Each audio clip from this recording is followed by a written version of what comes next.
on se retrouve cette semaine pour l'hebdo de l'innovation, d'accord, comme chaque semaine. Donc on va faire comme d'habitude, hein, les appréciations formulées reflètent notre opinion à la date de la publication et sont donc susceptibles d'être révisées ultérieurement. Des recherches méticuleuses pour nos articles et nos recommandations. Oh pardon, j'ai du mal, vous voyez. Nous effectuons des recherches méticuleuses pour tous nos articles et recommandations, mais nous ne sommes pas responsables des erreurs ou omissions qui pourraient y figurer. Rappelez-vous que les actions sont spéculatives par nature, n'y investissez pas plus d'argent que ce que vous pouvez permettre de perdre. Les performances passées ne reflètent pas les performances futures. Avant d'investir, nous recommandons à nos lecteurs de consulter un conseiller financier indépendant ou un courtier. So, let's go. On y va. Donc, batterie solide, Nissan et la NASA au travail. Donc, cette semaine, on a eu une petite relance avec un travail de Nissan avec la NASA sur les batteries solides. D'accord. Donc le but, c'est d'arriver en 2028 avec des voitures qui seront à batterie solide et d'avoir la première usine en 2024. Il faut savoir que vous avez d'autres entreprises qui travaillent sur ces batteries solides, Mercedes, ce genre de choses. Pourquoi est-ce que tout le monde se base sur ces batteries solides qui est vraiment l'avenir entre guillemets de la batterie? Parce que vous réduisez la taille de la batterie par deux, vous réduisez les minéraux que vous allez utiliser dans la batterie. Donc ça, c'est quand même considérable pour réduire le coût de la batterie, ce genre de choses. Le problème, c'est qu'une batterie solide, c'est quand même quelque chose qui est complexe, qu'on ne maîtrise pas encore. Ce qui est intéressant, c'est que là où, encore une fois, on vous vend l'apocalypse en disant toutes les voitures électriques en 2035, vous vous rendez compte, etc., eh ben, il y a de plus en plus d'entreprises qui sont en train de se préparer à passer à la batterie solide. Et vous avez quand même un nombre de proof of concept et d'usines qui sont au-delà même de ce qu'on pourrait appeler un proof of concept, mais qui sont vraiment le proof of industrial, si vous voulez. Donc la première partie d'une industrialisation avec les premières usines. Vous en avez beaucoup qui commencent en 2024, 2025, 2023, 2026. Alors il y a un petit peu de retard avec la crise des semi-conducteurs, ce genre de choses, parce qu'il y a des machines qu'on a du mal à produire et il y a des choses à faire. Mais, entre guillemets, on a quand même vachement avancé. Donc ça, il faut être plutôt positif. Vous voyez, ici, vous avez une batterie lithium à ion classique, d'accord. La solution, les électrolytes. Là, vous voyez que vous n'avez plus de solution. Donc ça vous permet de limiter grandement l'utilisation. Vous avez aussi un autre avantage, c'est pourquoi vous avez moins de métaux. Parce que vous voyez que tout ce que vous avez en haut, là, le orange et le gris, vous ne l'avez plus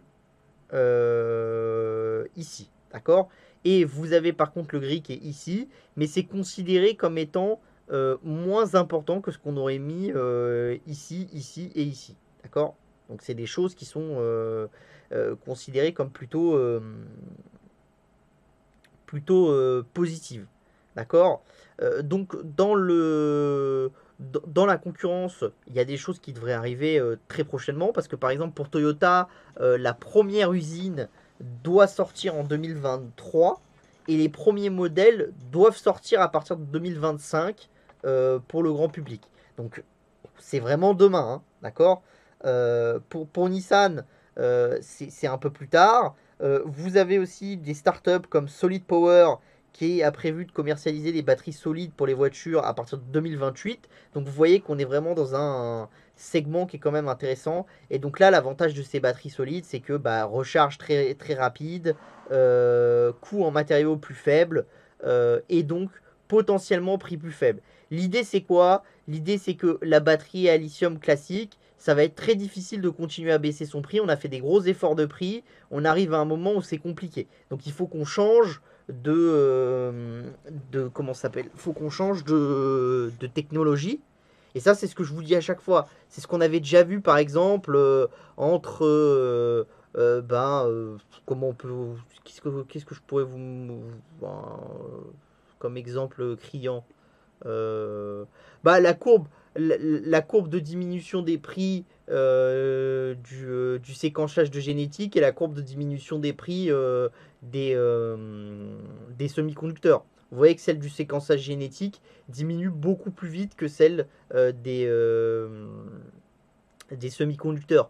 Pourquoi est-ce que la diminution va plus vite? Parce qu'il y a plus d'innovation autour, donc c'est plus rapide d'aller incorporer cette innovation. Et parce que quand on passe sur une nouvelle technologie, généralement, le champ des possibles s'ouvre un petit peu plus. Donc c'est des choses qui sont intéressantes. Donc je pense que sur la batterie à lithium classique, on a atteint un certain palier. Et là, en passant à ces nouvelles batteries solides, on va aller sur un palier au-dessus. Et on aura un moyen d'avoir une diminution excessivement rapide du prix. Donc ça, c'est quelque chose qu'il va falloir regarder. C'est quelque chose aussi, pourquoi il faut le regarder? Parce que Tesla n'est pas la plus en avance dans ces typologies de batteries. Et ça peut vraiment être un game changer au niveau du secteur des véhicules électriques. Et il peut y avoir un vrai renversement de tendance. Donc ça peut être intéressant parce que vous voyez que c'est quelque chose qui va arriver assez rapidement. Et du coup, c'est un moyen aussi pour certains acteurs d'aller rattraper ce qu'ils avaient perdu il y a un certain temps comme part de marché, ce genre de choses. On continue aussi encore cette semaine avec la batterie à sel fondu qui est capable de conserver sa charge plusieurs mois. Donc l'idée c'est quoi? L'idée c'est que une batterie à sel fondu, le conducteur que vous voyez ici, ça serait du sel fondu, d'accord? Ce que vous voyez là, le bleu. D'accord.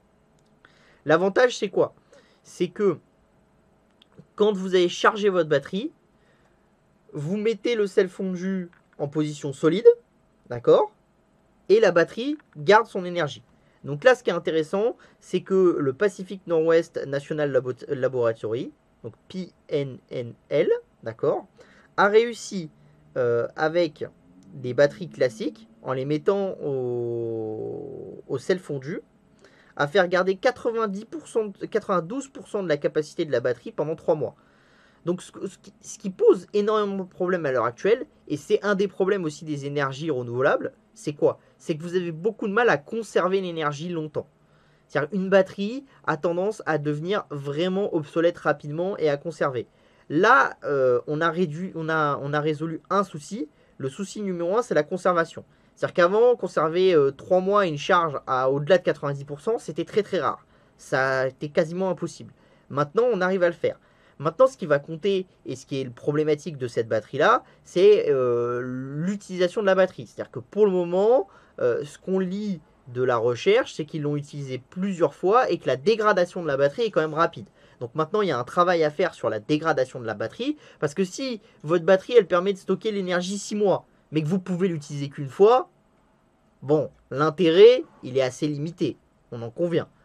Le but, c'est que cette batterie, elle ait une dégradation au bout de 10 ans ou ce genre de choses, et qu'elle reste très haute pendant au minimum 5 ans, pour rendre son utilisation viable commercialement, et du coup pour régler des problèmes. Mais vous voyez que c'est intéressant parce qu'on a fait des très gros progrès sur les batteries à sel fondu, qui permettent de stocker de l'énergie très longtemps, et ça c'est vraiment très très intéressant, parce que pour le solaire du futur, c'est vraiment quelque chose sur lequel on a vraiment des grosses innovations ces dernières années. Et dès qu'on aura une capacité de stocker de manière très simplifiée et très rapide d'énormes quantités d'énergie, à ce moment-là, vous pouvez mettre des panneaux solaires et des trucs partout.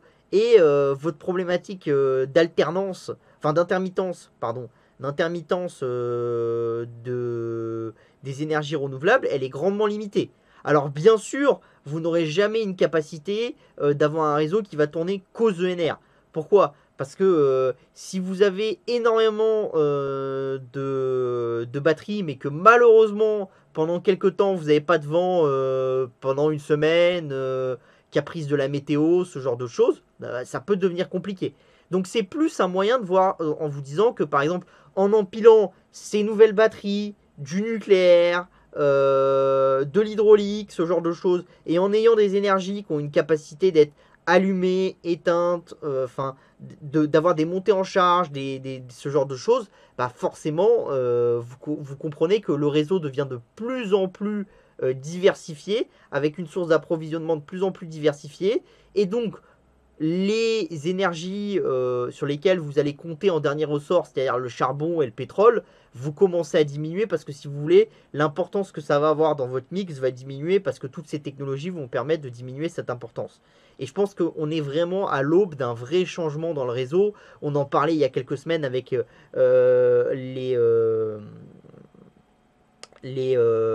power to, enfin le grid to véhicule et le véhicule to grid. Donc le fait de charger la batterie de votre véhicule et de remettre ce qu'il y a dans la batterie de votre véhicule dans le réseau suivant le besoin du réseau. Bon bah vous voyez que ça fait des batteries très très larges, ce genre de choses. Donc il y a énormément de choses à faire.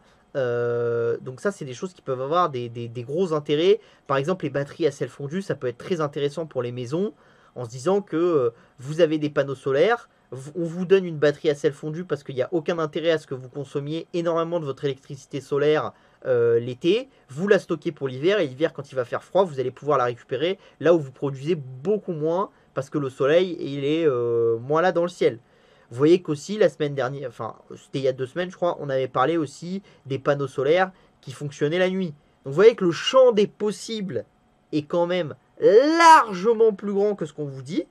Alors, il n'y a pas de solution miracle. C'est-à-dire ceux qui viennent à la télé et qui vous disent on va faire du tout solaire, du tout éolien, du tout machin, on va faire du tout nucléaire, ça n'existe pas. C'est comme des Lego. C'est chaque brique a du sens, vous empilez les briques et ensemble elles vont créer quelque chose. C'est ça qu'il va y avoir dans le marché de l'énergie de demain. Mais on comprend quand même que plus ce champ des possibles s'ouvre, plus on a de chances qu'on trouve des technologies qui vont permettre d'améliorer grandement notre quotidien et notre satisfaction énergétique et notre capacité à gérer optimalement notre énergie. Et donc plus ça, c'est quand même vachement positif. Hein. Donc voilà. On a aussi cette semaine, parce qu'on fait quand même beaucoup d'énergie cette semaine, le thermophotovoltaïque qui génère de l'électricité à partir de la chaleur sans pièce mobile. Donc là, bon, vous connaissez les cellules solaires classiques hein, qui font de l'électricité à travers les lumières du soleil. Les cellules thermophotovoltaïques, elles le font à partir des lumières infrarouges. Donc c'est un tout petit peu différent. C'est des nouveaux types de panneaux qu'on utilise assez peu pour le moment. Ce qui est intéressant, c'est quoi? C'est qu'il y a quand même des capacités de production d'énergie qui sont considérables. Donc là, dans l'étude, ils sont mis en comparant par rapport aux turbines, parce qu'en fait, vous êtes quand même dans des choses que vous n'avez pas planté des panneaux photovoltaïques dans les champs. Hein. Votre but est de les planter à des endroits bien précis où il y a quand même des infrarouges très très puissants et des chaleurs très puissantes. Donc ça, c'est quand même des choses qui sont intéressantes. Mais par contre, ce qui est intéressant, c'est que les moyens de produire de l'électricité sont quand même très très importants parce qu'on est sur des conversions de la chaleur qui est aux alentours de 40%. Il faut savoir que c'est en moyenne supérieur à ce que les turbines font aux États-Unis pour produire de l'électricité. Faut savoir que les turbines, généralement, vous avez de la chaleur qui fait du gaz ou ce genre de choses et qui fait tourner une turbine. Enfin, bon, je ne vais pas vous réexpliquer comment fonctionnent les turbines. Ça dépend un peu du modèle de turbine, de la manière dont vous produisez de l'électricité. Mais en gros, vous utilisez un intrant et ça fait tourner la turbine qui va produire de l'électricité. Le coût de système, généralement des turbines aux États-Unis, il est aux alentours de 1 dollar par watt. Pourquoi est-ce qu'on a beaucoup de mal avec les turbines et pourquoi par exemple Alstom est sorti, ce genre de choses? Parce que maintenant, optimiser les turbines, c'est devenu très très très compliqué. On a atteint vraiment un niveau d'optimisation qui est très élevé. Et là, il faudrait vraiment soit redesigner les turbines, soit avoir des nouveaux matériaux pour pouvoir vraiment aller sur l'optimisation plus loin. Alors que par contre, avec du thermophotovoltaïque, on peut aller sur des choses au niveau du MIT, hein, donc Asegun Henry qui gère le projet, qui dit qu'on pourrait aller avec du thermophotovoltaïque sur du 0,10 dollars par watt. Donc vous voyez que vous avez une division du coût par 10, c'est considérable. Et vous voyez que pendant très longtemps, le taux de conversion il a plafonné à 30, parce que c'est une vieille technologie, hein, le thermophotovoltaïque. Mais pendant très longtemps, le taux de conversion a plafonné à 30. Et pour une utilisation commerciale, il faut être à minima vers 38. En dessous, c'est pas rentable. Et là, on commence à atteindre 40. Et même ce qu'ils pensent, c'est que en optimisant un petit peu le processus, on pourrait aller au-delà des 50, voire des 55. Et du coup, là, on serait vraiment sur des utilisations commerciales qui peuvent être intéressantes. D'ailleurs, Asegun Henry le dit dans l'article, hein, parce qu'il dit I think the most important implication is that thermal battery can move forward to commercialization even with the current sale performance we demonstrate here. Donc l'idée, c'est que même avec les performances actuelles, on pourrait être sur des choses qui iraient sur le marché. Bon, je pense qu'à l'heure actuelle, on n'est pas prêt, mais ça vous montre encore une fois qu'on s'ouvre un champ des possibles. Et c'est tout ce que je vous raconte. Pourquoi est-ce qu'on fait ce truc-là? Parce que souvent, on est toujours déprimé, il y a la guerre en Ukraine, ce genre de choses. Faut pas sous-estimer ces événements. Faut pas sous-estimer le fait que effectivement, on risque de s'envoyer une bombe nucléaire sur la tête, c'est dangereux et tout ça. Il y a des problématiques. On a bien sûr la problématique de réchauffement, voilà, les problématiques de climat, des problématiques d'inflation. Mais on a aussi beaucoup de choses positives avec des nouvelles technologies qui arrivent, qui vont driver le futur et qui nous ouvrent un champ des possibles qu'on n'avait jamais. Et quand par exemple avant vous aviez un problème et que vous aviez qu'un chemin pour régler votre problème, c'était un peu soit on arrive à passer le chemin, soit on meurt. Maintenant, si vous avez un problème et que vous avez 25 chemins qui s'ouvrent à vous, même s'il y en a 15 qui aboutissent nulle part, s'il y en a 10, compris les autres chemins qui aboutissent quelque part, eh ben, vous êtes ouvert le champ des possibles et l'humanité continue à exister et les choses continuent à se développer et ça va. Et ça, c'est quand même quelque chose de positif qu'il faut absolument avoir en tête, sinon on est vraiment négatif. Et je pense qu'un investisseur ne peut pas être quelqu'un de pessimiste. En tout cas, pas un investisseur dans l'avenir des sociétés, ce genre de choses. Si vous voulez investir dans l'avenir des sociétés, vous dire que les sociétés peuvent grandir, peuvent créer de la valeur, ce genre de choses, il faut vraiment toujours avoir un petit côté... voilà, tout est possible, l'avenir est beau et il y a des choses à faire. Parce que si à chaque fois que vous arrivez, vous vous dites bon, on va pas réussir, ça va pas marcher et tout, vous faites jamais rien. On a aussi Rocket Lab qui va essayer de faire mieux que Elon Musk. Hein. Donc l'idée de Rocket Lab en avril, là, ça va être d'aller récupérer une fusée qui sera réutilisable avec l'hélicoptère que vous voyez là, donc de l'attraper en plein vol. Donc là, on rentre dans quelque chose encore plus spectaculaire entre guillemets que ce que fait Elon Musk, parce qu'Elon Musk il fait atterrir la fusée sur une plateforme généralement offshore. Là, avec un hélicoptère dans lequel il y a un pilote, ce genre de choses, ils vont aller récupérer en plein vol le module. Alors le but c'est quoi? Le but c'est de ne pas avoir le moment où vous allez atterrir le module et où vous allez avoir les flammes qui vont revenir sur le module. Donc d'avoir un module qui est moins abîmé que ce que récupère SpaceX pour avoir une réutilisation qui est plus importante. Donc ça vous montre vraiment les progrès. Si on nous avait dit il y a 10 ans qu'il y avait des gens qui allaient récolter des fusées en plein vol avec des hélicoptères, je pense que tout le monde les aurait pris pour des dingues. On est en 2022 et on a des gens qui vont tester ça et qui ont le support de la NASA, de ce genre de choses et qui ont obtenu les autorisations pour le faire. Donc c'est pas non plus des gens qui viennent de nulle part et qui ont décidé de le faire et puis ils ont été se mettre dans un pays au fin fond du Congo avec personne pour les emmerder et ils font ce qu'ils veulent.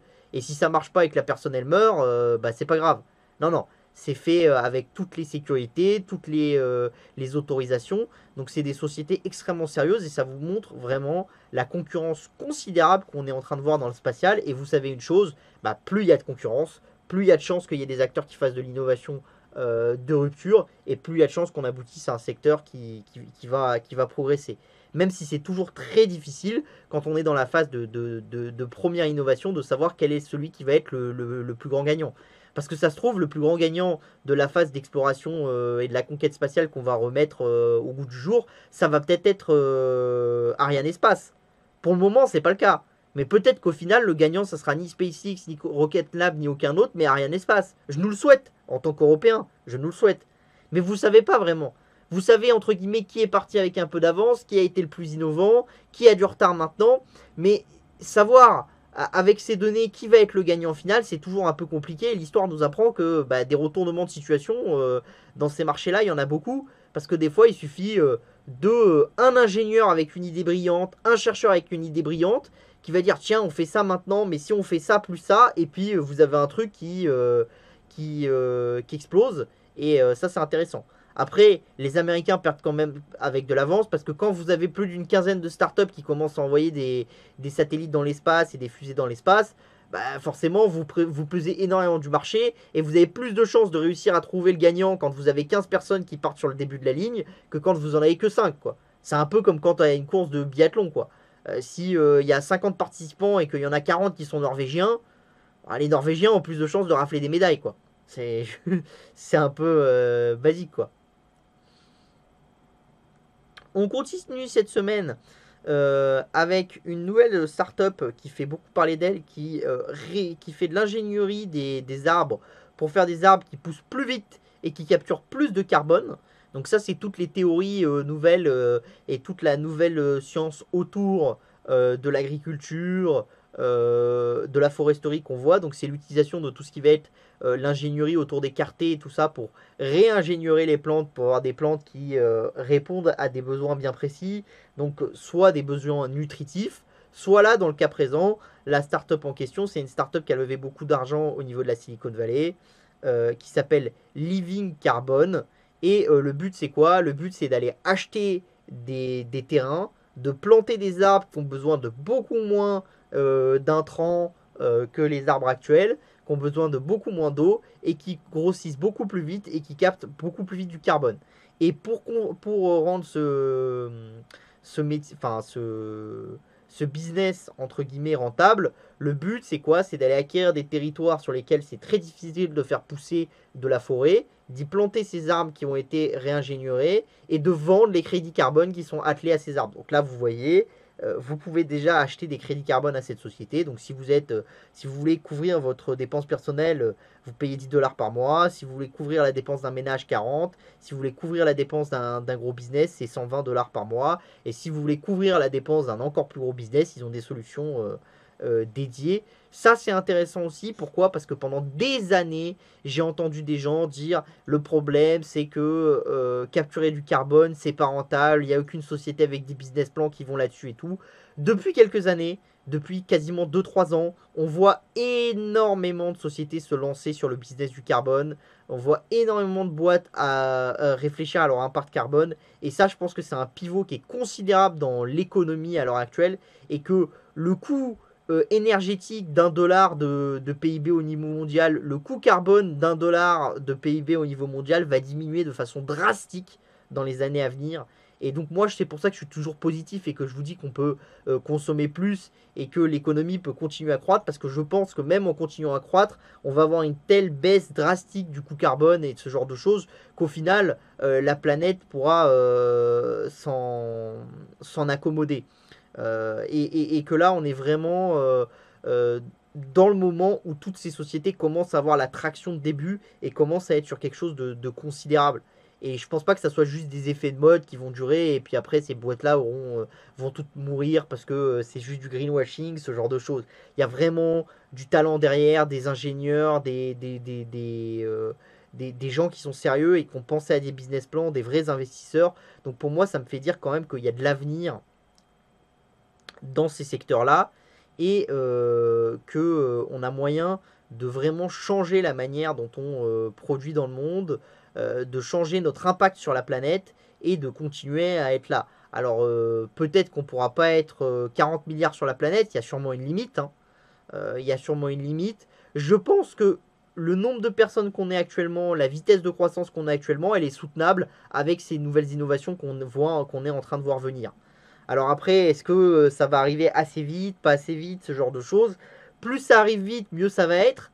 Parce que voilà, après, une fois qu'on a fait le turning point, c'est-à-dire une fois que la planète est capable de gérer et de produire autant de ressources que ce qu'on en consomme, et puis après qu'on continue, parce que l'innovation va pas s'arrêter, donc on va continuer. Donc au bout d'un moment, la planète, elle va être en bilan positif. Et ce bilan positif va compenser le bilan négatif qu'on a eu dans les années d'avant. Donc vous allez avoir un rééquilibrage qui va se mettre en place. Le but, c'est vraiment d'arriver à ce bilan positif le plus rapidement possible pour avoir le moins, le moins de problèmes d'émigration à cause de hausse du niveau de la mer, ce genre de choses. Et ça, c'est vrai que peut-être le monde va être, avant de réussir à atteindre ce turning point, va devoir voir un redesign complet qui va poser des problèmes et qui va faire sûrement des gagnants et des perdants parce qu'on ne sera pas allé assez vite. Ça, après, bon, de toute façon, le design du monde, il a changé depuis qu'on est sur Terre. Donc, c'est normal que les choses ne restent pas ancrées et qu'il y ait un mouvement. Voilà. On continue cette semaine avec l'hebdo des cryptos. Donc, cette semaine, ça a plutôt été positif, hein. Donc, Step N, Appcoin. Pourquoi le Appcoin a beaucoup monté? Parce qu'il y a une rumeur comme quoi les détenteurs de Appcoin obtiendraient des terrains dans le futur métaverse de App. Voilà, donc ça a fait spéculer les gens en se disant qu'il fallait détenir des Appcoins. Synthetix, Audius, Kusama, Moonbeam, Torchain, EOS, Aave, Degrid. Donc vous voyez que cette semaine, c'est plutôt une semaine qui a été assez positive pour les altcoins. Vous voyez que après, au niveau des, euh, des plus petits coins, bon, c'est pas passé grand chose, hein. Vous avez Helium qui a un peu baissé, ClayTN, Shiba et Convex Finance. Et après, c'est surtout Pax Dollar, bon, des stablecoins, ce genre de choses. Vous voyez qu'il y a assez peu de choses et la plus forte baisse, c'est Helium qui est de -4. Donc cette semaine, c'est plutôt une semaine qui a été positive à la spéculation. Vous voyez aussi que cette semaine, il y a eu des très très gros volumes sur certains altcoins. Il y a eu 750 millions sur EOS, il y a eu 4 milliards sur Step In, il y a eu 2,3 milliards sur Appcoin. Voilà, donc c'est des coins qui ont vraiment eu une progression spectaculaire. Step In, c'est une application qui vous permet de gagner des coins si vous marchez, et puis il y a un effet de gaming, vous achetez des chaussures et tout ça. Enfin, il y a tout un secteur derrière Stepin. Bon, moi, vous pensez, je pense que Stepin, c'est un peu comme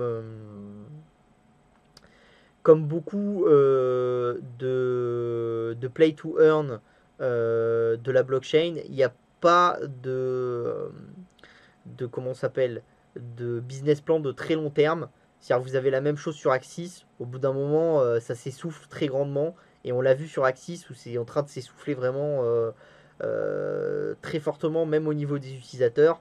Bah parce que au bout d'un moment, voilà, vous commencez à avoir une limite. Et moi, je pense que Stepin, on est un peu dans une spéculation comme on avait sur Axis, mais ça va s'essouffler. Au niveau de l'adoption, comme chaque semaine, vous voyez que le number of owners, il est en progression. Voilà. Partout, sauf sur Tether et sur Paxos. Pardon. Les market cap sur la semaine, elles baissent un petit peu. D'accord. Bon, ça c'est pas un très très gros problème. L'usage, il a un petit peu augmenté chez Bitcoin, ce genre de choses.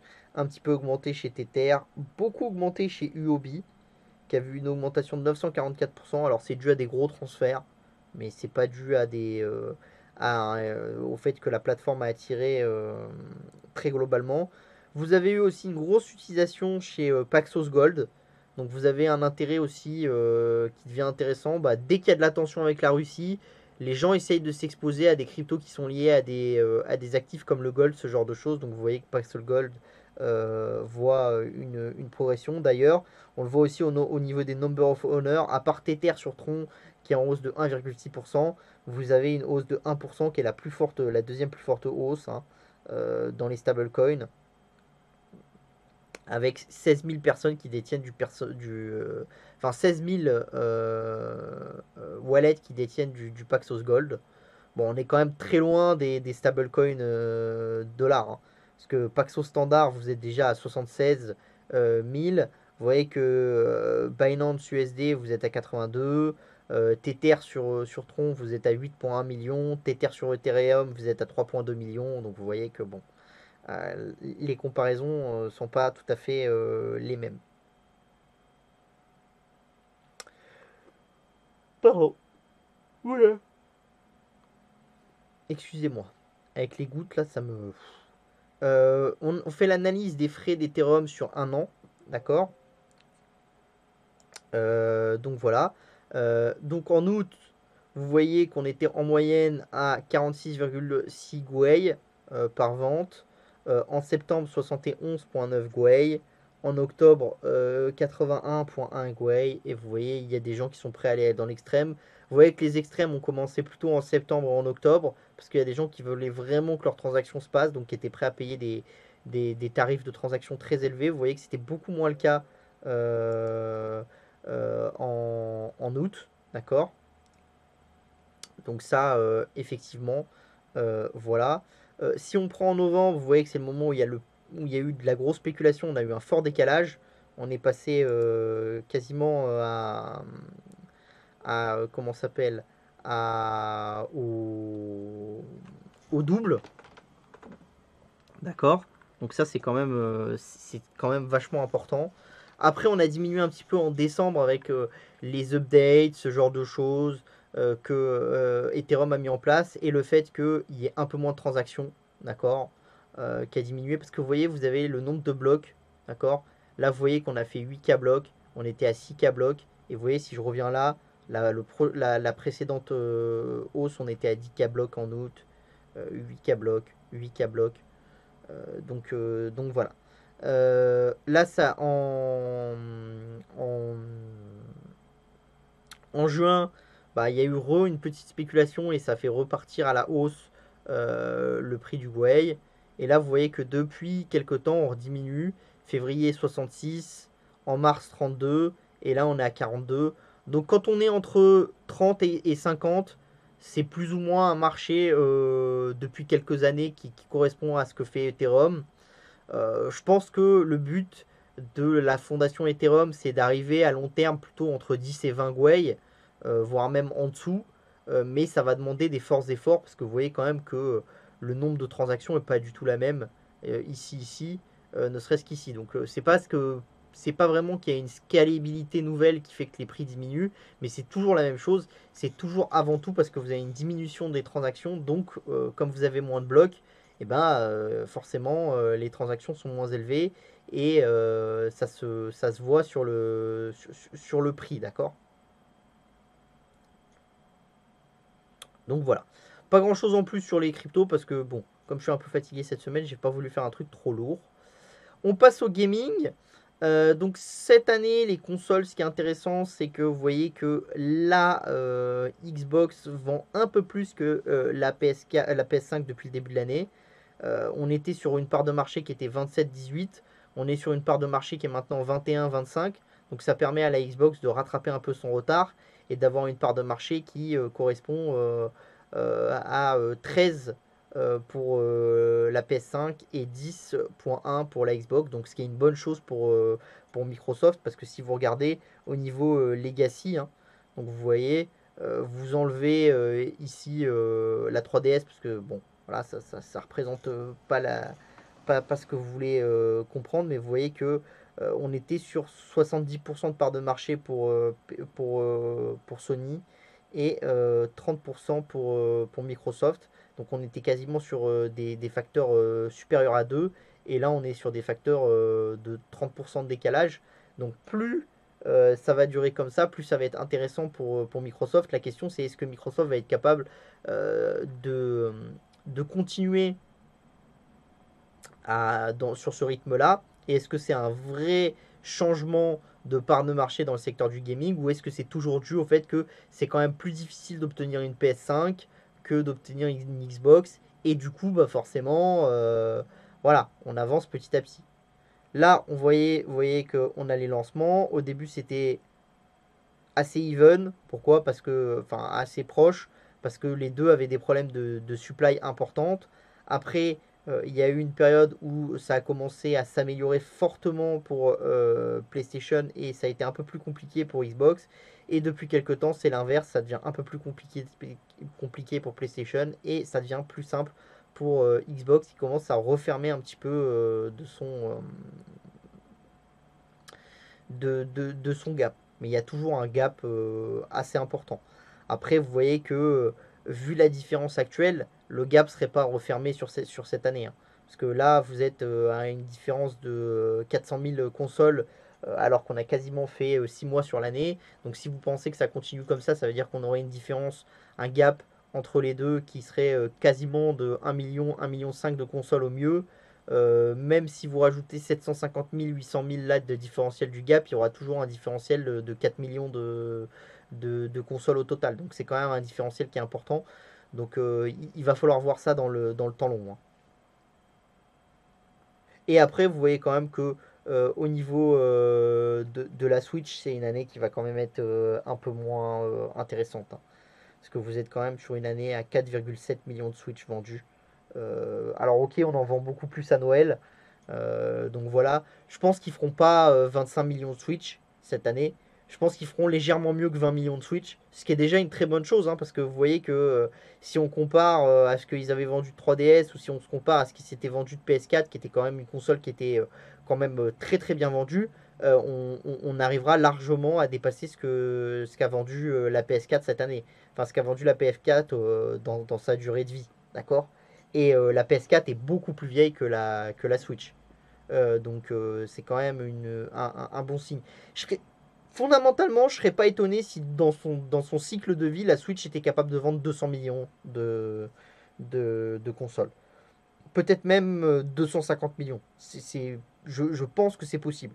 Alors, je souhaite pas à Nintendo que ça arrive. Pourquoi? Parce que si ça arrive, ça veut dire que c'est une console qui va rester encore pendant 2-3 ans. Et moi, je pense que c'est déjà une console qui fatigue par rapport à la concurrence. Donc, il y aurait besoin dans les 2-3 ans de passer à une autre console. Ou alors d'amener une surcouche de cloud ou je sais pas à la console, mais qui aurait quelque chose à faire. Du coup, ça, il va falloir se poser des questions quand même importantes là-dessus, hein. Mais je pense que vraiment, c'est un carton plein cette console et ils ont bien exploité leur secteur. On a eu une nouvelle aussi qui est tombée cette semaine, c'est Xbox qui avancerait sur une nouvelle forme de publicité dans les jeux vidéo. Donc l'idée c'est quoi? L'idée pour Microsoft, ça serait d'intégrer dans certains jeux et dans certains jeux en ligne de la publicité. Donc par exemple, la publicité de base qu'on pourrait introduire dans les jeux vidéo, ça serait de mettre dans les villes, dans les jeux de course ou dans les jeux de voiture ou dans les jeux qui se baladent dans des villes comme dans GTA, ce genre de choses, des panneaux publicitaires qui seraient des panneaux publicitaires réels et plus des panneaux publicitaires qui seraient virtuels sur des marques qui n'existent pas, ce genre de choses, donc des choses qui seraient vraiment réelles. Donc là, vous voyez, vous avez un panneau publicitaire pour la campagne de Barack Obama. C'était dans Burnout en 2008, donc c'est quelque chose qui existe depuis très longtemps. Alors c'était plus un acte politique de la part du développeur, il y avait quand même quelque chose derrière, mais ça vous montre que c'est quelque chose qui existe depuis un certain temps. Et plus ces univers vont devenir immersifs avec la VR et ce genre de choses, plus ça va attirer les publicitaires. L'intérêt aussi, c'est quoi? C'est que Microsoft dit que le but, c'est de faire une plateforme qui permettrait aux publicitaires de faire des enchères pour acheter de la publicité sur ces panneaux publicitaires en jeu. Mais par contre, ça serait réservé qu'à certaines marques. Donc on n'aurait pas la possibilité de tout le monde d'aller sur ces supports-là, mais ne pourrait aller sur ces supports que des marques présélectionnées qui ont un lien avec les gamers et qui ont un lien avec l'univers du jeu, pour maintenir une cohérence éditoriale. Donc ça, c'est des choses qui sont intéressantes. Donc il va falloir voir, mais c'est quand même quelque chose de très très intéressant parce que je pense que la publicité dans le secteur du gaming, c'est vraiment quelque chose qu'on sous-exploite à l'heure actuelle. À part dans les jeux mobiles comme là où vous jouez à un jeu et puis il y a toujours une publicité qui s'affiche. Mais à part dans le mobile, c'est quand même quelque chose de sous-exploité. Surtout la publicité premium. Et je pense que le support du jeu vidéo est quelque chose de vraiment très bénéfique à la publicité premium. Donc je pense qu'il y a vraiment un gros potentiel pour la publicité premium dans le jeu vidéo. On continue en parlant gaming cette semaine avec la Chine qui a demandé aux acteurs, dont Tencent, de fermer les plateformes qui permettent de jouer aux jeux qui n'ont pas eu d'autorisation en Chine. Donc il faut savoir qu'avant, les joueurs avaient souvent des plateformes qui étaient gérées par des acteurs qui permettaient de jouer à des jeux étrangers qui n'avaient pas été acceptés par les commissions chinoises. Maintenant, tout ça, c'est fini. Donc ça a un côté négatif parce que forcément pour ces acteurs-là, bah, c'est du business en moins, et ça a un côté positif à long terme, c'est-à-dire que certains Chinois qui jouaient à des jeux qui étaient des jeux européens sur Steam et tout ça vont plus pouvoir y jouer.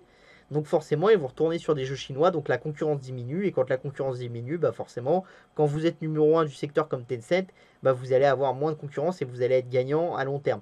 Donc c'est toujours la même chose. Ce phénomène du Parti communiste chinois, il est négatif à court terme pour les gros acteurs du gaming chinois, mais il est positif à long terme parce qu'il réduit la concurrence.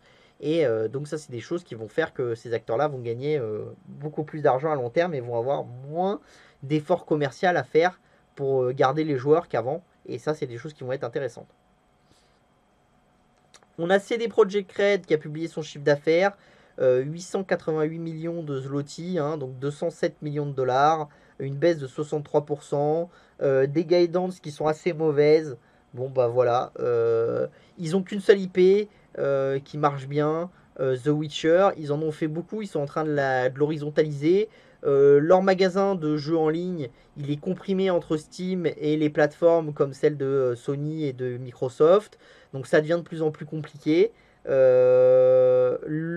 L'update qu'ils devaient faire sur The Witcher, qui devait être géré en externe, finalement ils vont le remettre en interne, mais du coup ils ont plus de date de sortie. Donc vraiment beaucoup de mauvaises nouvelles encore, c'est chez des Project Red. Et il y a une grosse restructuration à faire pour une société qui pèse toujours des milliards. Alors l'IP vaut beaucoup d'argent. Elle peut être intéressante pour un acteur comme Netflix pour asseoir sa dominance, dire j'ai une grosse IP, et c'est rare de trouver des IP aussi importantes. Après, bon, vous en avez aussi chez Ubisoft. Chez Ubisoft, vous avez l'avantage d'avoir d'autres IP aussi et c'est moins cher. Donc au bout d'un moment, voilà, il faut quand même raison garder. Même si la rentabilité de CD Projekt Red est meilleure que celle d'Ubisoft par employé et ce genre de choses, là, on rentre dans un cercle pour lequel, à mon avis, pour CD Projekt Red, ça va être compliqué de sortir. Ça, malheureusement, je pense que bon, ils vont mettre du temps à s'en sortir. Donc voilà, je suis pas très positif. On a The Pokémon Company qui a conclu un accord pour racheter la société de cartes Millennium Print Group aux États-Unis pour une somme non divulguée. Donc l'idée de Pokémon Company, c'est de détenir le plus de pans, donc l'édition de la carte, la production de la carte, voilà, la distribution de la carte. De plus en plus de choses sont détenues par Pokémon Company. C'est intéressant parce que par exemple en France, les cartes sont distribuées par Asmodée. Donc il va falloir voir si la volonté de Pokémon Company, c'est au final, au bout d'un moment, d'aller récupérer les droits là-dessus. C'est un travail de très long terme. Déjà, ils avaient récupéré les droits d'édition dans les années 2000 auprès de The Wizard Company, qui est une filiale de Hasbro, qui avait la licence Pokémon pour gérer les cartes. Donc maintenant, ils récupèrent des sociétés qui impriment les cartes. C'est pas la première qui récupère chez Nintendo. Donc on commence à voir quelque chose. Donc ça peut être un peu peut-être dérangeant pour Asmodée. Parce que peut-être que ça va faire qu'aux prochaines renégociations du contrat de distribution des cartes Pokémon, Asmodée les aura plus. Donc ça c'est quand même dangereux. Donc pour ceux qui détiennent du Embracer, il va falloir surveiller ça quand même parce que c'est un business qui est quand même, sans être 50% du business d'Asmodée, ça représente quelques pourcents du business d'Asmodée, donc c'est quand même non loin d'être négligeable non plus, hein. On a Beamdog qui est acquis par Aspyr, qui est une filiale de Embracer. Donc l'idée c'est de racheter les anciens titres et le catalogue de Beamdog, parce que c'était une société qui était un peu à l'abandon.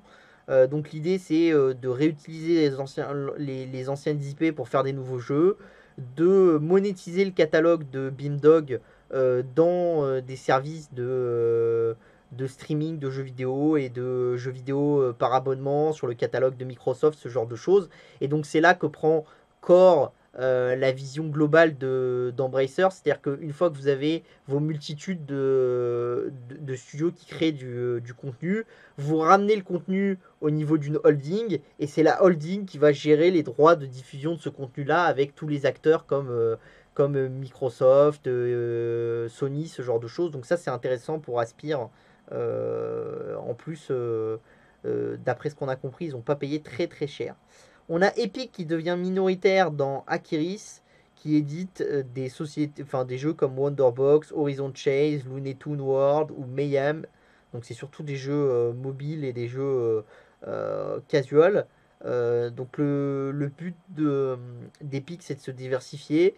Je pense aussi que c'est d'apporter des nouveaux jeux dans l'écosystème d'Epic Games, parce que je pense que le métaverse d'Epic qui vont créer avec Lego comme on en a parlé la dernière fois, ou qui vont créer aussi avec Fortnite. Je pense qu'ils ont besoin de le muscler avec des apports externes comme le fait Roblox, et c'est un moyen d'aller acquérir des gens qui ont des compétences là-dedans au Brésil et qui ont un moyen d'apporter de la valeur au futur métaverse d'Epic. On continue avec l'hebdo des marchés, avec Netflix qui déçoit. Donc il fait un peu mieux que prévu sur les revenus. Hein. D'accord. Avec une croissance qui passe sous 10%. D'accord. Et un operating income qui est plus ou moins stable. D'accord. Et un net income qui est en petite baisse. D'accord. Par contre, ce qui pose énormément de problèmes, c'est ici les abonnés payants. Ils sont en baisse de 200 000 au niveau mondial. Et c'est la première fois que Netflix perd des abonnés comme ça de quarter en quarter. Donc ça pose des problèmes. C'est toujours une croissance de 6,7% sur un an. Hein. Donc c'est quand même une croissance loin d'être négligeable quand vous pesez 200 millions de personnes. Vous avez un forecast qui est quand même très mauvais, parce que 219,64 millions d'utilisateurs, donc ce serait une baisse de 2 millions d'utilisateurs. Donc voilà, on est toujours sur un free cash flow positif, donc ça montre que là ils ont atteint le moment, parce que beaucoup de gens étaient sur l'idée que le free cash flow il serait jamais positif, ce genre de choses. Bon, je pense que là ils ont montré qu'ils en étaient capables. Il faut savoir que dans les 221 millions, ils jugent que des gens qui partagent illégalement leur compte, il y en a pour à peu près 40 à 50 millions. Donc ça vous montre un petit peu le potentiel là-dedans, qui est quand même un potentiel qui est assez important pour Netflix, et leur but ça va être d'aller chercher ça. Ce qui est intéressant aussi, c'est au niveau détaillé. Donc là, vous voyez, vous avez les États-Unis. Donc vous voyez que aux États-Unis, il y a déjà eu des quarter over quarter de baisse. Après, on avait repris, on avait eu un très bon Q4. Là, on a rebaissé un petit peu. Donc voilà. C'est vrai que passer au-dessus des 75 semble compliqué les Amériques, sachant qu'en plus vous avez la concurrence des nouveaux systèmes de streaming qui rentrent en ligne de compte, et qui est quand même importante, et qui pose des problèmes à Netflix. Hein. Donc ça, c'est problématique. Par contre, vous voyez que les revenus sont toujours en hausse quarter over quarter. Comment ça se fait? C'est parce que l'average, le prix moyen, il est toujours en hausse. Hein. Donc on était aux alentours de 14 $ et on va frôler les 15 $. Donc je pense que le but de Netflix, c'est d'essayer de maximiser ça le plus possible, tout en minimisant l'impact que ça a sur les abonnés. Alors je pense qu'ils arrivent quand même au bout du chemin, parce que ça m'étonnerait qu'ils soient capables d'aller jusqu'à 20 $ ou ce genre de choses. Peut-être qu'ils peuvent aller jusqu'à 15 $, 50, 16 $, mais je pense pas qu'ils peuvent aller beaucoup plus bas. Ça, à mon avis, c'est pardon, c'est la limite. Au niveau de l'Europe, bah, c'est la même chose. Vous voyez que le nombre d'abonnés, c'est la première fois qui diminue. Après, c'est très erratique l'Europe. Vous avez des mois avec beaucoup d'abonnés en baisse et des mois avec beaucoup d'abonnés en hausse. Vous avez par contre une stabilité de l'average. Pourquoi? Parce que vous avez des efforts d'acquisition qui sont faits en Europe de l'Ouest. Voilà.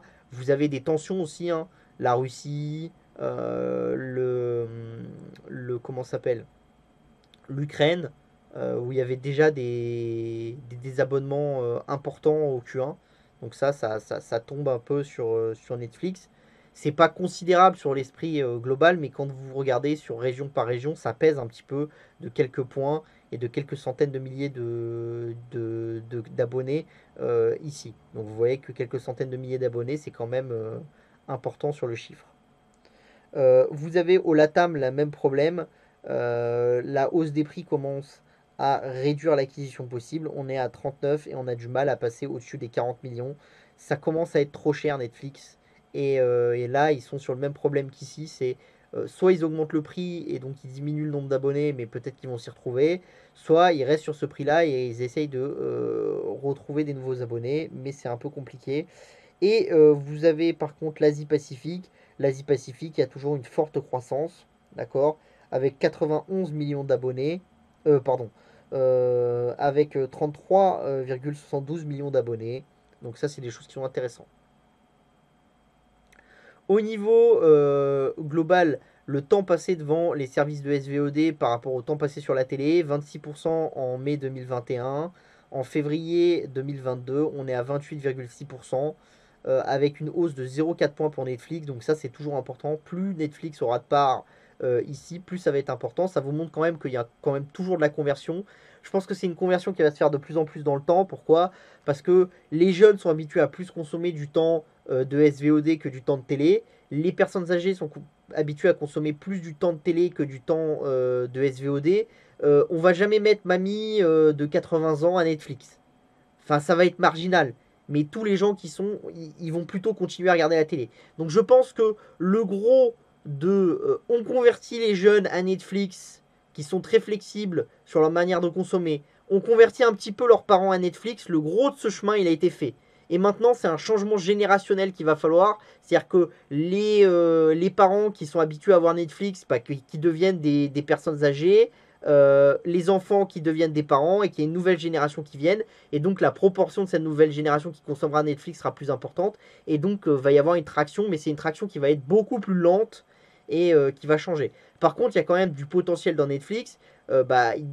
Pendant des années, ils ont dit qu'ils ne mettraient jamais de publicité. Là, au Conf Call, ils ont dit que rien n'était interdit. Donc peut-être que Netflix va ajouter de la publicité dans ses services. Donc s'ils ajoutent un tout petit peu de publicité premium, vous voyez que ça peut faire très rapidement des choses qui peuvent gagner énormément d'argent.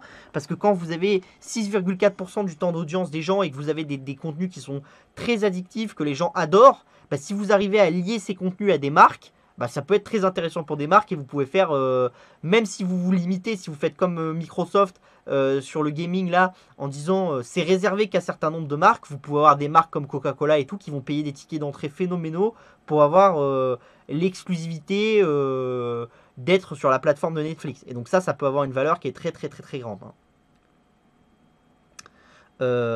Donc voilà, vous voyez que Prime a un petit peu monté, mais moins que Netflix, que Disney a vraiment beaucoup monté, Hulu est resté stable, que YouTube a descendu, d'accord, et que les autres services de SVOD ont beaucoup monté parce que vous avez de plus en plus de concurrence. Donc voilà. Sur Netflix. Il y a aussi un autre point sur Netflix, c'est l'apport de contenu, c'est-à-dire par exemple si Netflix allait dans la musique ou si Netflix allait dans le jeu vidéo plus fortement, c'est de pouvoir apporter plus de valeur et donc de vendre plus d'abonnements. Et il y a aussi tout ce travail qu'ils sont en train de faire aux États-Unis, et c'est quelque chose qu'il va falloir regarder, sur dire aux gens qui ne sont pas issus d'une même famille mais qui partagent un abonnement Netflix, vous n'avez pas le droit de le faire et il faut que vous achetiez ce genre de choses. Alors peut-être que ça va passer par le prix, par la hausse des prix d'abonnement d'une famille, peut-être que ça va passer par des ajustements. Peut-être aussi que Netflix a des moyens de faire plus ou moins que comme faisait Disney. C'est-à-dire chez Disney, vous avez du paiement pour avoir en exclusivité les films vraiment à très gros budget. Donc si par exemple vous voulez voir Vaiana lors de sa sortie, fallait payer 15 dollars il me semble, comme une séance de cinéma classique. Donc je pense que là on est dans des tarifs extrêmes, mais peut-être que pour des blockbusters considérables qu'on serait allé voir au cinéma de manière générale, peut-être que pour les voir pendant les 40 premières heures ou ou les 48 premières heures ou ce genre de choses, peut-être qu'il y a une capacité de Netflix de facturer ça 3-4 dollars de supplément, ce genre de choses, je sais pas, mais il y a sûrement des choses à travailler sur la monétisation des acteurs.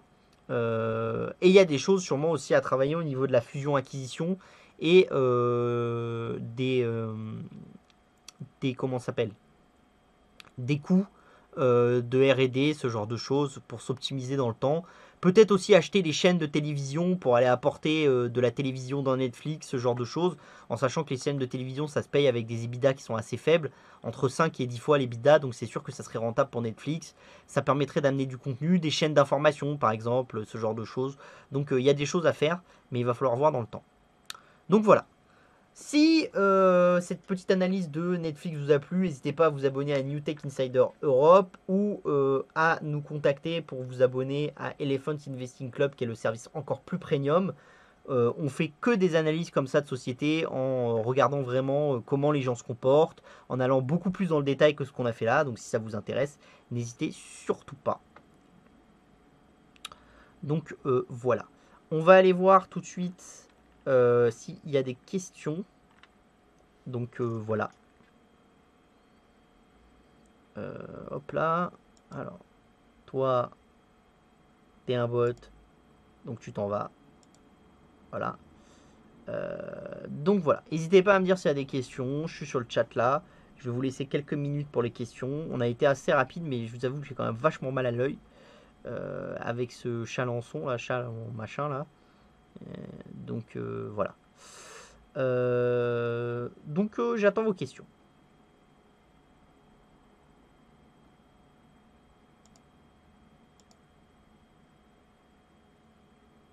Salut Antarcite.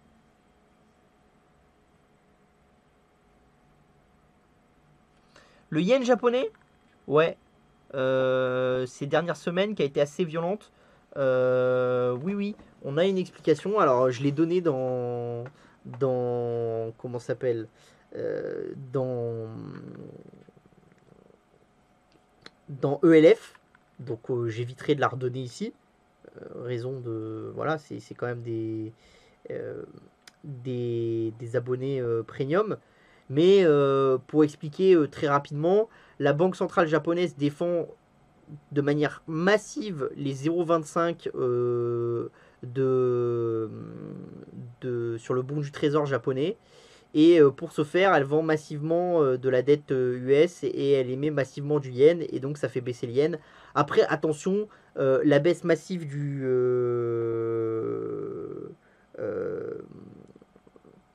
du yen cette semaine, elle est quand même pas si massive si on regarde dans le temps très long, quoi. On va aller là, hein. On va le regarder. Yen, dollar. D'accord. Vous mettez là, vous voyez. Bon, on va prendre peut-être quelque chose de USD JPI. Sur Investing, ce sera plus joli. On va prendre le graphique. Voilà. Non, toi tu t'es. On va se mettre sur des UT très longues.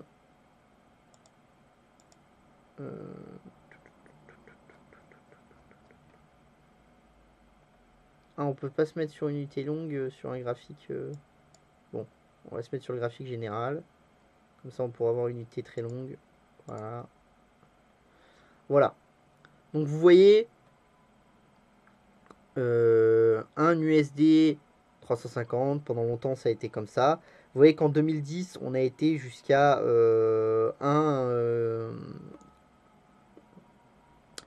jusqu'à 1 USD donne 73 yens. D'accord. Et là, on est à 1 USD donne. Si on prend sur les 6 derniers mois, on va voir là. 1 USD donne 122 yens. D'accord. C'est pas catastrophique, hein. C'est pas cataclysmique. On était à 126 au plus haut en 2015. D'accord. Donc c'était quand même. Voilà. En 2000, non, en 1997, on a fait un plus haut à 145. Voilà, le passage vraiment des 127 qui est ici, ça noterait vraiment quelque chose de difficile pour la Banque centrale japonaise. Et effectivement, là, il faudrait se poser des questions. D'accord. Bon. Mais il y a quand même des choses. Alors, effectivement, ça a été très violent. Vous voyez, on l'a fait là. Parce que la Banque centrale japonaise a défendu très rapidement le bon du trésor japonais. Ça vous montre aussi que ben, les problématiques de déflation, les problématiques d'inflation, on monte les taux et tout ça, c'est bien beau, mais il faut quand même que les gouvernements puissent émettre de la dette, parce que si un jour on vous dit, on se réveille et puis la France vous dit j'ai pas réussi à émettre, ou le Japon vous dit c'est trop cher, je veux pas émettre, ou ce genre de choses, ça peut devenir compliqué. Donc je pense que le gros de la hausse du dollar a quand même été passé. Donc peut-être qu'on va revenir sur des plus hauts qu'on avait en 2002, ce genre de choses, 130, 140. Mais ça m'étonnerait qu'on soit sur un truc, on reparte vers les 200, ce genre de choses, et que ça soit vraiment l'explosion du yen en plein vol. Et je pense que la banque centrale japonaise, elle peut se permettre d'avoir un yen qui baisse un petit peu jusqu'à à peu près 130, 140, si c'est le plus haut et si c'est dans un excès de marché qui se fait très rapidement, je pense qu'elle peut l'accepter.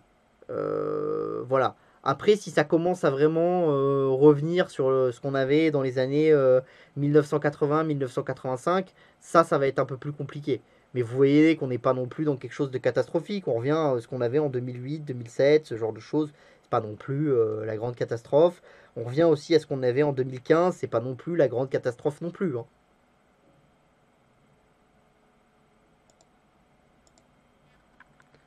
Que penses-tu du frein que met le gouvernement chinois sur le cloud de Baba? Une petite chose de plus ou quelque chose de plus sérieux? Ça peut être sérieux. Après, je pense quand même que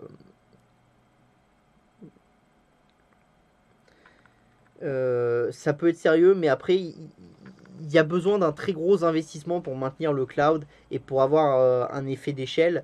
Donc je pense quand même que au pire, ça sera peut-être pas les leaders incontestés comme le sont Microsoft et Amazon dans le cloud occidental, mais ça sera quand même une bonne business unit qui gagnera de l'argent. Elon dit que la chute de Netflix est due à la haute culture, t'en penses quoi?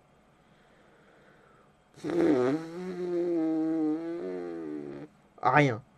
Est-ce que le fait d'avoir des contenus sur Netflix qui sont des contenus qui sont très pro-LGBT et tout ça, ça choque certaines personnes et ça fait se désabonner certaines personnes? Sûrement.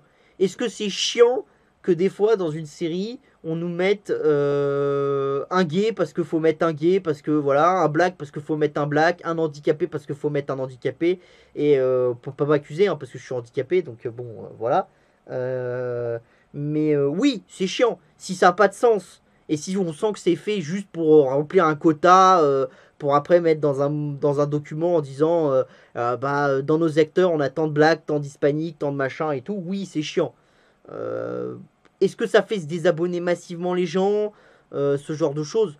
Je pense pas non plus. Je pense que vous avez aussi une problématique Covid. Le Covid a fait que beaucoup de gens sont venus sur les plateformes de Netflix. Les sorties récentes de Netflix sont quand même des sorties qui ont rien de transcendant. C'est-à-dire, même les récents succès de Netflix, d'accord? Donc vous prenez les succès coréens, vous prenez tous les succès de Netflix comme ça, c'est quand même des succès qui sont avant tout orientés vers les jeunes, où Netflix a une énorme part de marché et où la conquête est plus compliquée. Là où Netflix doit aller conquérir, c'est sur les parents, sur les personnes âgées, ce genre de choses. Et je pense que les recherches de ces gens-là en termes de contenu sont différents. Voilà. Ils aiment des trucs comme voilà, les Hitchcock, les machins comme ça, les Colombo, les trucs comme ça, enfin, des trucs qui font des gros scores sur la 3 sur la 7 et qui ont des parts de marché sur les 50 ans et plus qui sont importantes. Et bah ça, Netflix, il a un peu du mal encore. Et les gros blockbusters de Netflix, ils sont pas là-dessus. Et c'est difficile. Enfin, moi, je peux vous dire, j'ai beaucoup aimé des séries comme Casa des Papel. Enfin, convaincre votre grand-mère d'aller voir Casa des Papel, c'est pas facile, hein. Faites pas ça comme ça, hein. D'accord. Donc, il y a une notion de catalogue qui rentre un peu. Voilà. Et il va falloir que Netflix fasse des efforts là-dessus. Voilà. Je pense aussi que il y a des gens qui ont passé beaucoup de temps sur Netflix et qui maintenant en ont ras-le-bol. Parce que quand vous avez passé tout votre confinement sur Netflix et tout ça, bon, voilà. Vous avez la concurrence aux États-Unis avec tous les concurrents de Netflix qui sont en train d'arriver. Voilà, et donc forcément, bah, cette concurrence, ça fait que quand vous aimez un service, bah, vous allez plutôt sur l'un ou sur l'autre, ce genre de choses. Donc il y a peut-être un bout de Netflix qui est dû à la culture woke. Moi, l'idée que j'ai, c'est exactement comme sur Twitter. Quand on commence à passer beaucoup de temps à s'occuper de culture, à s'occuper de politique, au lieu de gérer un groupe, c'est toujours un red flag important. C'est pour ça que dans ELF, on n'a pas Netflix. Malgré le fait que j'adore la société, que je pense que la plateforme de Netflix est considérable. Mais quand on commence à passer beaucoup de temps à faire de la politique, c'est toujours une mauvaise nouvelle. Et Twitter, c'est la même chose. Twitter, le board de Twitter, il a passé des années et des années à faire de la politique. Je pense que quand on se défocus de son business et qu'on passe du temps à faire plus de temps à faire de la politique et à essayer d'impulser une vision du monde que à essayer de faire du business, c'est toujours un red flag pour l'investisseur.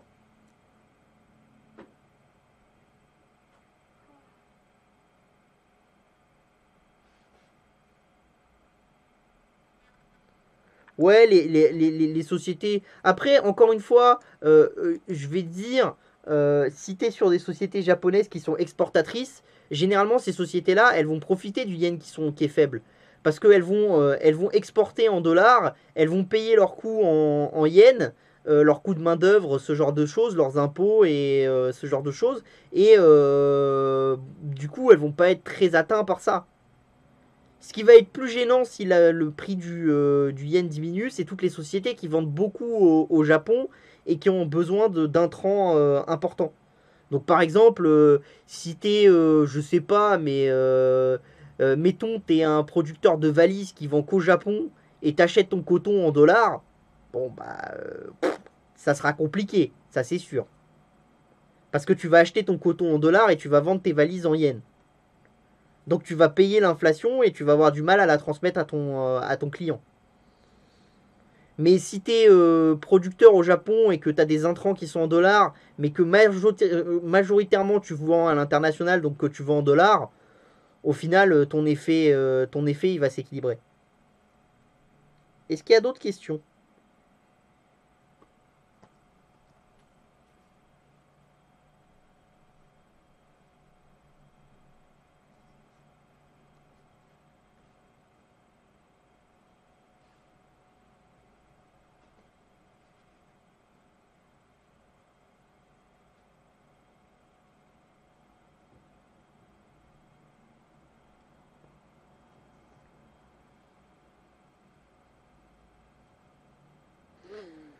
On évite de faire de la politique en intercite. Ça fait pas bon ménage. J'ai mes avis, vous avez les vôtres. Elles sont différentes. Est-ce que les miens ont plus de valeur que les vôtres? Clairement pas. Est-ce que j'ai raison? Est-ce que d'autres ont tort? J'en sais rien. Donc on évite toujours de faire de la politique. Donc que ce soit Le Pen ou que ce soit Macron, on fera le même business. C'est identifier des belles sociétés, identifier des secteurs d'avenir. De toute façon, je vais vous dire une chose, que ce soit Macron, que ce soit Le Pen, il y aura toujours des gens pour investir dans l'avenir, il y aura toujours des entreprises, il y aura toujours des entrepreneurs. Et Macron et Le Pen, ils sont là pour 5 ans. Les entrepreneurs, les entreprises et l'avenir, c'est là pour 25, 30, 40 ans. Donc, si vous voulez, le cycle n'est pas le même. Après, bien sûr, on préfère toujours des gens qui ont une vision positive de l'avenir. Et voilà. Et des gens qui pensent que les choses sont possibles. Et voilà, c'est sûr que si vous me demandez si c'est plus facile de faire du business en tant qu'investisseur de long terme et dans la technologie et dans l'avenir avec Macron ou avec Le Pen ou Mélenchon, je vous dirais que c'est plus facile avec Macron qu'avec Le Pen ou Mélenchon, forcément. Mais c'est pas parce que ça soit ou Le Pen ou Mélenchon que on s'arrêtera. Ça continuera et des fois c'est même dans des périodes où vous êtes avec les politiques qui de base sont les moins positifs pour vous que vous faites les meilleures choses parce que la concurrence elle est un peu différente. C'est comme quand vous êtes dans des startups, vous investissez dans des startups en pleine crise, vous imaginez que vous êtes complètement dingue et au final c'est en pleine crise qu'on a créé Uber, qu'on a créé Airbnb, qu'on a créé Palantir et compagnie. Donc voilà, la crise, elle doit plutôt être vue comme une opportunité, je pense. Et je pense que encore plus, si demain on a Le Pen qui passe, vous allez avoir des entrepreneurs qui vont avoir volonté de changer, de dire que bah, l'écologie, il faut absolument que ça passe par des business rentables parce que le gouvernement va pas faire ce qu'il faut, ce genre de choses. Et donc c'est des gens qui vont avoir une niaque d'enfer. Et donc ça c'est super pour un investisseur parce que quand vous êtes avec des patrons qui ont une niaque d'enfer, c'est des gens qui sont colossales comme créateurs de valeur. Voilà, c'est des gens, ils ont envie. Ils sont là matin, midi et soir à penser à leur business. Ils veulent aller chercher la croissance avec les dents, ce genre de choses. Il n'y a rien de mieux pour un investisseur. Rien de mieux.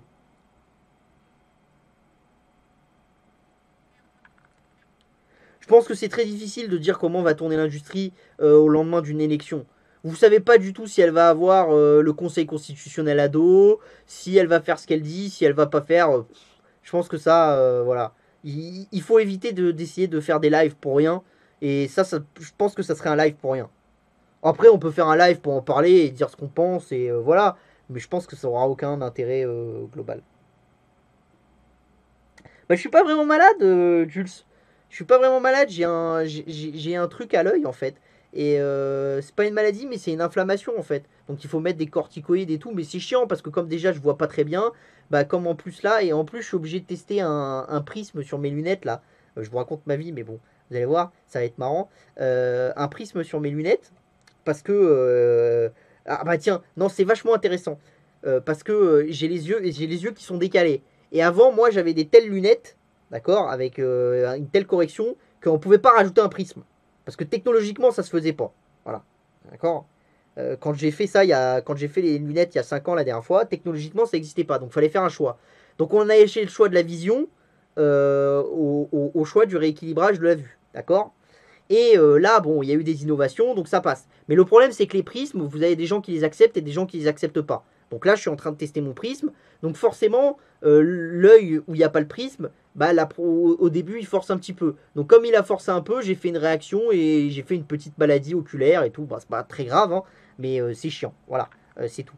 Mais par contre, ce qui est intéressant pour nous, encore une fois, c'est que vous voyez, il y a 5 ans, j'ai fait les lunettes normales et j'ai fait aussi les oranges. Alors, est-ce que j'ai les oranges? Voilà, celle-là, d'accord. Les oranges, d'accord. Ça, c'est parce que j'ai des problèmes avec le soleil dehors. Ça brûle ma rétine et tout ça. Bon. Alors ça, vous voyez, ça déjà, c'était ultra large. Alors, je peux pas bien vous montrer la taille des verres, mais c'était ultra large. Et on pouvait pas avoir ma correction. Ça, c'était il y a 6-7 ans. Elles sont un peu plus vieilles, celles-là, d'accord. Et maintenant, dans celle-là, on peut avoir ma correction et on peut diminuer. Pourquoi? Parce qu'il y a une telle innovation, il y a une telle avancée. Et quand j'ai fait faire celle-là, quand j'ai demandé à l'opticien à l'époque, est-ce qu'un jour on pourrait avoir ma correction, il m'a dit, vu la vitesse à laquelle descend ta correction et tout, je pense que ça ne sera pas avant ma retraite. Bon, bah malheureusement pour lui, il aimerait bien prendre sa retraite, mais il n'a pas encore ses 60 ans. Hein, et bah, cette année, il va réussir à me les faire à ma vue. Ça vous montre l'innovation. D'accord. Là, c'est dans les lunettes.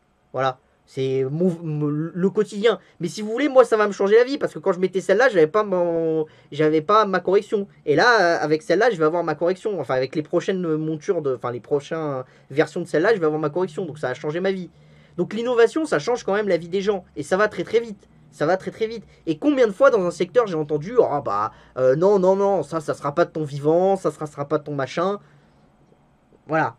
Alors combien de fois j'ai entendu ça se fera dans 5 ans et c'est arrivé 15 ans plus tard aussi. Il y a les deux extrêmes de la machine. Mais ce que je voulais, ce que je veux que vous compreniez, c'est quand même que l'innovation va de plus en plus vite et que même ceux qui sont dans le métier, ils ont quand même conscience que les choses avancent à vitesse grand V.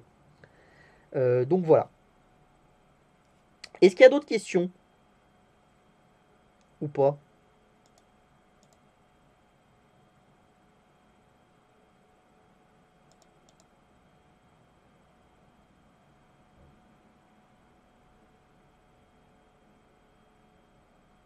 Bah je comprends Jules, je comprends. Ça, c'est le pire parce que, enfin, voilà, moi, je mets des lunettes, je mets la canne et puis c'est bon, je suis autonome. Mais c'est vrai que quand ça touche l'autonomie, c'est le plus dur. Mais c'est pour ça qu'il faut investir dans la recherche, dans ce genre de choses. Parce que moi, je suis convaincu que ces enfants-là, dans quelques années, on sera capable de leur, dans quelques années, plutôt dans quelques dizaines d'années, on sera capable de leur donner beaucoup plus d'autonomie que ce qu'on a maintenant, parce qu'on aura beaucoup de nouveaux outils qu'on aura développés, de nouveaux manières de leur apprendre, des manières de faire des correctifs, ce genre de choses. Et ça, c'est considérable. C'est des innovations vraiment majeures. Et c'est pour ça que je dis, quand je vois Delamarche et tout ça, à l'époque, quand il était dans les bureaux d'Agora et qu'il me disait tout le temps, ouais, toi, tu nous fais chier, avoir tout le côté positif, je disais, ouais, mais c'est pour ça que moi, je le vois. C'est parce que moi, quand j'investis dans des boîtes qui font des recherches comme ça, je me dis que derrière, il y a des gens comme moi, il y a des gens, ça change la vie des gens. Et ça change la vie des gens. C'est pas juste de l'innovation pour vous montrer la dernière publicité, pour vous donner envie d'acheter le dernier McDo sur Facebook, quoi. Ça va bien plus loin que ça. Et c'est connecté, c'est-à-dire que quand Facebook fait des innovations sur l'algorithmie qui permet de faire de la publicité ciblée, après c'est réutilisé dans la santé, c'est réutilisé ailleurs, et il y a une émergence de choses qui se font. Et ça, c'est quand même des choses qui sont magnifiques, hein.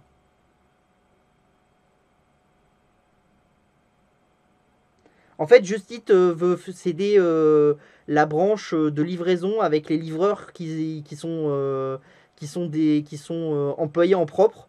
Pourquoi est-ce que Just Eat veut céder cette branche-là? Parce que l'idée de Just Eat, c'est que bah, c'est pas rentable. Voilà, tout simplement. Vous pouvez pas embaucher des livreurs et les avoir en CDI parce que le flux de commandes n'est pas assez constant pour nécessiter des emplois de 35 heures. Voilà. Donc la problématique se situe là. Je pense que de toute façon, ces emplois, que ça soit Uber, que ça soit Uber encore, y a un flux qui est un peu plus constant. Mais tout ce qui est de la livraison de repas, ce genre de choses, je pense que le flux il est pas constant et donc c'est très difficile d'avoir des employés en temps plein. Donc ça nécessite à mon avis des adaptations législatives importantes avec des nouveaux contrats de travail, des nouvelles manières de faire qui mettent de la sécurité, de l'équilibre, sans flinguer ce marché-là. D'accord? Mais je pense qu'il faut un certain équilibre. Après, je sais pas du tout si Prosus est dans le coup, ça m'étonnerait. Parce que le but de Prosus c'était plutôt d'être vraiment dans les pays du Moyen-Orient, dans les pays comme la Grèce et tout ça, où il y avait moins ces problématiques réglementaires. Donc si ça avait été de racheter tout Just Eat, ça aurait pu être intéressant et ça les aurait sûrement intéressés. Là, si c'est racheter qu'une partie, je pense que ça les intéresse pas plus que ça. Mais il faut voir les concessions que sont prêts à faire Just Eat, le coût que ça serait de retravailler le, la business unit, ce genre de choses. Donc on verra. On verra Altico. Voilà, voilà. Est-ce qu'il y a d'autres questions?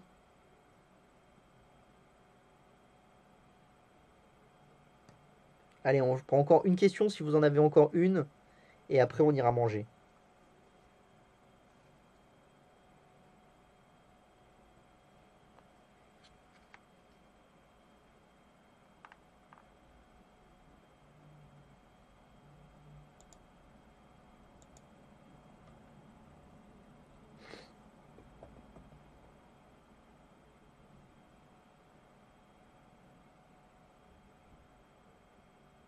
Hmm.